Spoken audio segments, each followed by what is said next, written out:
हम किसी के परिवार के खिलाफ कुछ नहीं कहते, मगर जो हकीकत है वो बयान करना चाहिए। With all due respect to Atishi ji's parents, मेरे माता पिता हो, सर के माता पिता हो, सभी के माता पिता होते हैं, मगर विचारधारा महत्वपूर्ण होता है। आपको बता दूं कि ये ऑन रिकॉर्ड है कि आतिशी जी के माता पिता ने 2001 में संसद हमले के दोषी अफजल गुरु के लिए क्षमा दान के लिए चिट्ठी लिखा था, और एसआर गिलानी ने जब एक कार्यक्रम किया था अफजल गुरु को फांसी नहीं देने के लिए, उसके मंच पर भी आतिशी जी के माता पिता विद्यमान थे।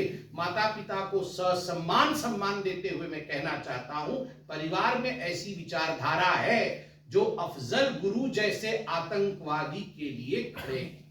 वो आतिशी मारलेना जी आज दिल्ली की मुख्यमंत्री है और भविष्य में भी मुख्यमंत्री बनने की सपने देख रही है, क्योंकि अगर मैं सही हूं, पहले माननीय सचदेवा जी ने बताया था कि कानूनी तौर से तो वैसे तो हाल खराब होने वाला है, वो तो नई दिल्ली सीट हार ही रहे हैं, मगर वैसे भी कानूनी तौर से तो सुप्रीम कोर्ट ने कहा है ना तो ये कहीं साइन कर सकते हैं, ना तो किसी दस्तावेज पे ये अपना टिप्पणी कर सकते हैं, कार्यालय में भी नहीं जा सकते हैं। तो आतिशी जी जो अभी मुख्यमंत्री बनी है, वो दोबारा मुख्यमंत्री बनने की स्वप्न में है और कतार में। आप सोचिए, वो जो अफजल गुरु और गिलानी के साथ खड़े हैं। मनीष सिसोदिया जी का तो क्या ही कहना है, मनी लॉन्ड्रिंग का आरोप उन पे लगा है, भ्रष्टाचार और आबकारी नीति एक्साइज पॉलिसी के कारण 338 करोड़ का मनी ट्रेल पकड़ा गया, वो सिद्ध है कागज में। आज वो बेल पे बाहर है, मगर सुप्रीम कोर्ट ने भी माना कि yes 338 crore money trail does exist. 338 crore रुपए का मनी ट्रेल एग्जिस्ट करते हैं और यहां पर आके ऐसे प्रवचन दे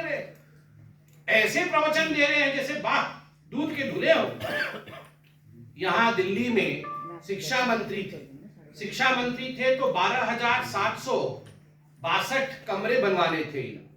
तो ये जो कमरे बनवाने थे, अगर देखा जाए तो 800 करोड़ रुपए में कमरे बन जाते, 12,000 कमरे, मगर इन्होंने कुल मिला के खर्च किया 2,892, मतलब कुल मिलाकर के लगभग 2,000 रुपए का घोटाला किया है।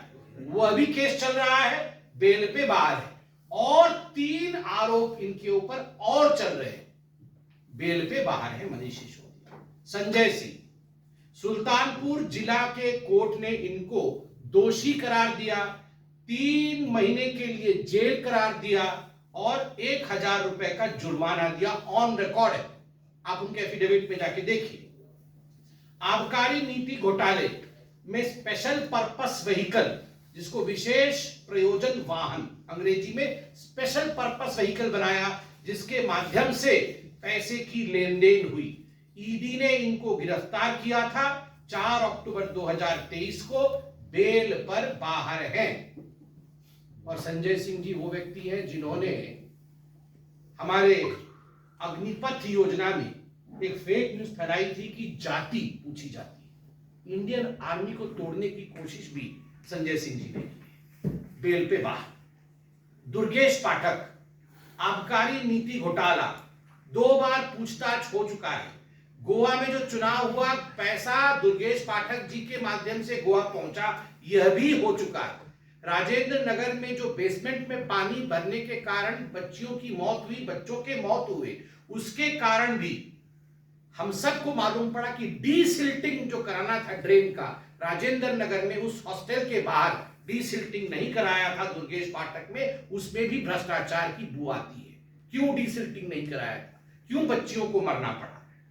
विभव कुमार के बारे में जितना बताया जाए उतना कम है। स्वाति मालीवाल जी को पीटना, अनुचित सुविधाएं प्राप्त करना, सरकारी सुविधाएं, घर, गाड़ी इत्यादि किस प्रकार से प्राप्त करना, और आबकारी नीति में सबूतों को नष्ट करना, यह बात भी कोर्ट में लगभग तय हो चुका है। सत्येंद्र जैन जी के बारे में ज्यादा कहने की आवश्यकता ही नहीं है। यह आज दिल्ली का बच्चा जानता है।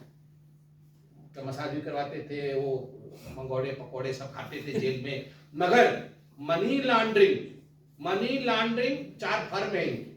इनके 4 फर्म है, शेल कंपनीज है। इन 4 कंपनीज के माध्यम से मनी लॉन्ड्रिंग का जघन्य काम इन्होंने किया। और सबसे पहला जो ब्राइबरी केस जिसपे वो जेल गए, एक तो आबकारी नीति तो है ही, मनी लॉन्ड्रिंग तो है ही, इन्होंने BEL, भारत इलेक्ट्रॉनिक्स लिमिटेड एक कंपनी है, आपको पता है ये अरविंद केजरीवाल जी झूठ बोलते हैं, उन्होंने बताया हर जगह सीसीटीवी कैमरा लगाएंगे, मतलब पत्ता भी हिल रहा होगा तो कहीं वो देख लेंगे सीसीटीवी कैमरा। तो ऐसे करके इनको 1.4 लाख, लगभग 1.5 लाख कैमरे लगाने थे पूरे दिल्ली में। तो उसमें 571 करोड़ खर्चा होना था। अब इन्होंने टाइम से लगाया नहीं। टाइम से नहीं लगाने से टेंडर होता है, टाइम से नहीं लगाने से पेनल्टी लगती है। तो पेनल्टी लग गई BEL कंपनी के ऊपर, 16 करोड़ की पेनल्टी लग गई। तो सत्येंद्र जैन जी ने कहा अच्छा कोई चिंता मत करो, तुम मुझे 7 करोड़ दे दो, मैं तुम्हारी मांग कर देता हूं। अच्छा 7 करोड़ दिया, ये ले गए 7 करोड़ और 16 करोड़ की पेनल्टी माफ कर दी। तो कुछ पैसे बच गए BEL के। अब वो जेल गए, जेल में जाके एलिमेंट्स खाया और मसाज कराया। तो खैर उनकी तो फिर डाकू के घर में डकैती भी इन्होंने डाली थी। एक है ना वो सुकेश चंद्रशेखर, सुकेश चंद्रशेखर जेल के अंदर, ये जाके उससे मिल ली, बोले कि जेल के अंदर फैसिलिटी मैं दूंगा तुम्हें और तुम्हारे को प्रोटेक्शन मनी मुझे देना पड़ेगा। ये कह के 10 करोड़ ले लिया।